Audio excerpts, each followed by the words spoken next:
walk me through the misinformation on rent control. Like, why is there this big us against them, good, evil, bad? So the advocate. So first of all, are there bad actors in our space? Absolutely, and they taint the whole industry. It's not a majority; it's a minority, but it gets publicized and so forth. So there's people that don't execute their business ethically.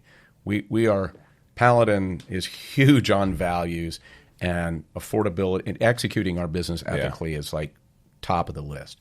Do the right thing. You asked my children. We had Gortner family values on our stovetop for 30 years. Wow. And you ask my kids, what's number one? It's integrity, do the right thing. And that's not just for our investors. It's not just for the broker relationships that we have. It's the tenants that we have. So number one, there's some bad actors that give the industry a bad name. Number two, the affordable housing crisis is real. Mm-hmm. I mean, it is real. And housing prices have been going through the roof and rents have been going through the roof. Why is that? It's, you don't have to have taken Econ 101 to know that it is supply and demand. Mm-hmm. And we are 1 million units short in California. We are 400,000 units short in just LA County. Based on the amount of new construction that's happened recently, it'll take 20 years just for LA County to catch up on its current housing deficit, and that doesn't take into account depletions of supply and so forth. Mm-hmm. So the need to address the affordable housing crisis is real. And rent control is it's well-intentioned because the motivations behind it are real and need to be addressed. The problem is it is counterproductive, it's misguided, and it ignores just those principal supply and demand tenets of Econ 101.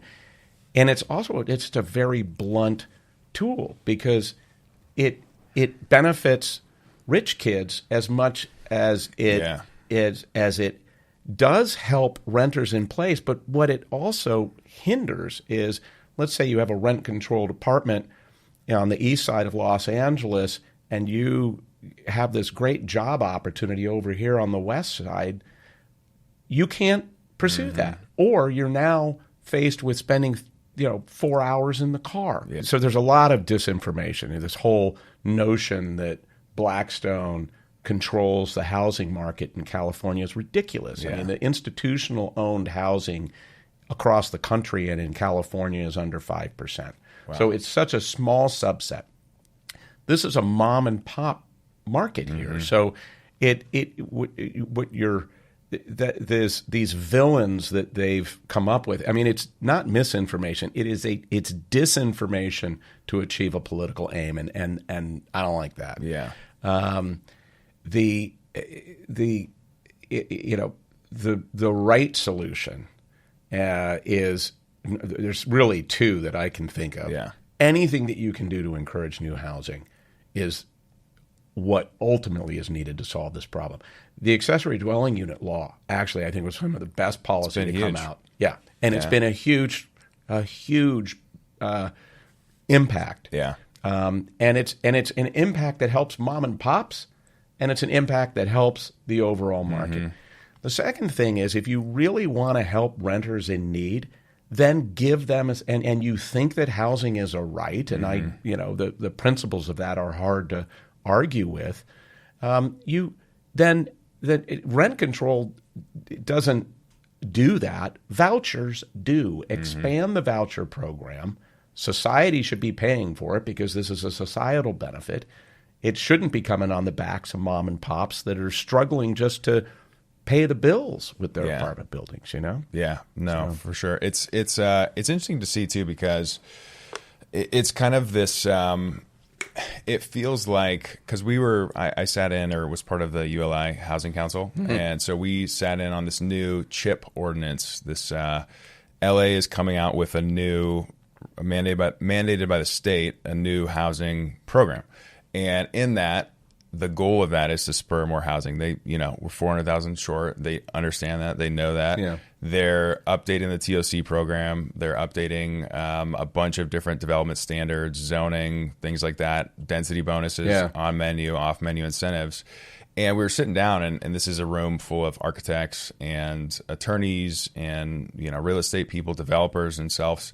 And we were looking at this, and we're it's so confusing. You literally have to have a PhD in understanding development to make any sense of it as a normal human being. Yeah. And when you calculate the actual benefit from a development standpoint, right? Like, does this feasibly improve the ability to develop? Yeah. On the surface, okay, maybe you have some more density, but overall, it doesn't. We didn't feel like it moved the needle. There were so many. They added one thing and then took another thing away. That was a benefit. Yeah. We calculated the cost of construction, and it's like it still doesn't pencil for a new development. So what changes is actually impacted? Yeah. So it feels like they're trying to. Yeah. They're like shuffling a bunch of things on the table and seeing, hey, we did something new. But in reality, I don't know that the developers that I speak to actually feel like it's improving that ability. Yeah. Is there anything that we can actually do, or is it got to be a policy push? Does it have to be from the tenants? Where does the change need to come from? Well, so Prop 33 could be a disaster because what Prop 33 does. Yeah, can you explain Prop 33? So back in 1995. Some sensible policy came out of Sacramento, and a law called Costa Hawkins was passed. And that's been the law of the land for the last 30 years.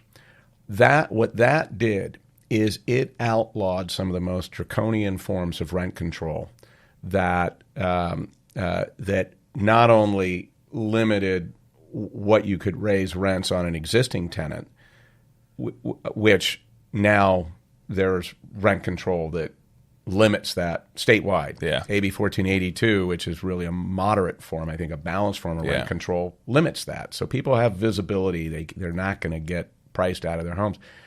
But it limited, if you had a vacancy, it was limited on how much you could raise rent. It's called vacancy control. Yeah. So there's